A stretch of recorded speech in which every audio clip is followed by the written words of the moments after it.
So what is philosophical naturalism? Philosophical naturalism is essentially the idea that the reality can be broken down to physical matter and processes, essentially, that everything can be broken down to these bare things, and that there is no God, there is no angels, there is no immaterial mind or consciousness or anything like this. It's all at rock bottom, it's all physical. That's essentially the claim.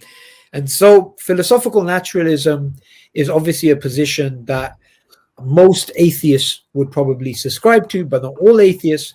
So that is the main, if you like, driving force of the new atheist movement, that this is the worldview that they want to promote. They believe that naturalism, metaphysical, whatever they want to call it, that type of naturalism, that is all of reality. Reality consists of just matter. So yeah, that's, I think, a very very good. Just to add to that, it's important to note that there's a difference between physicalism and philosophical naturalism. Physicalism is the position that everything can be reduced to physical processes or are identical to physical processes, especially when it comes to the philosophy of the mind. But philosophical naturalism entails that, but it has some additions that Sabur mentioned, which they say there is no divine and there's no supernatural.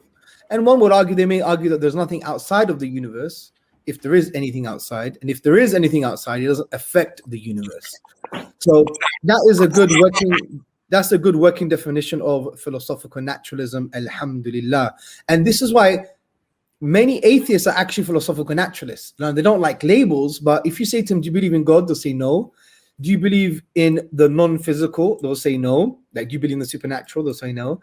Do you believe that things can be explained by physical processes? Yes. Well, you're a philosophical naturalist. And if it looks like a duck, it quacks like a duck, then it's a giraffe. No, it's a duck. So that's why it's very important not to label people, of course, but just conceptually, you'd understand that most philosophical naturalists are atheists. However, to be very nuanced, not all atheists are philosophical naturalists.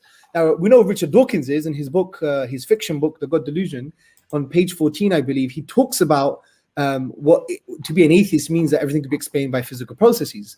However, there are some atheists, like Professor David Chalmers and others, especially in the philosophy of the mind, they are not physicalists. They're not naturalists from that point of view. They actually believe there is something like the non-physical, spooky, yeah? And you have this in the philosophy of the mind called panpsychism, which we could talk about another day, another time. So what's your thoughts on this one, Mr. Ponders?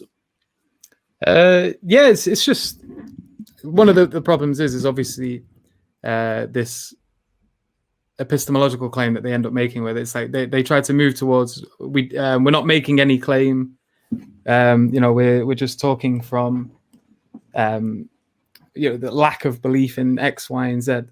But the assumptions are there, like when they're making use of the scientific method and they're writing their books and they're critiquing theists and things like that. It's underpinned by a lot of these assumptions, and these are beliefs. These are claims you have to make positively. Absolutely.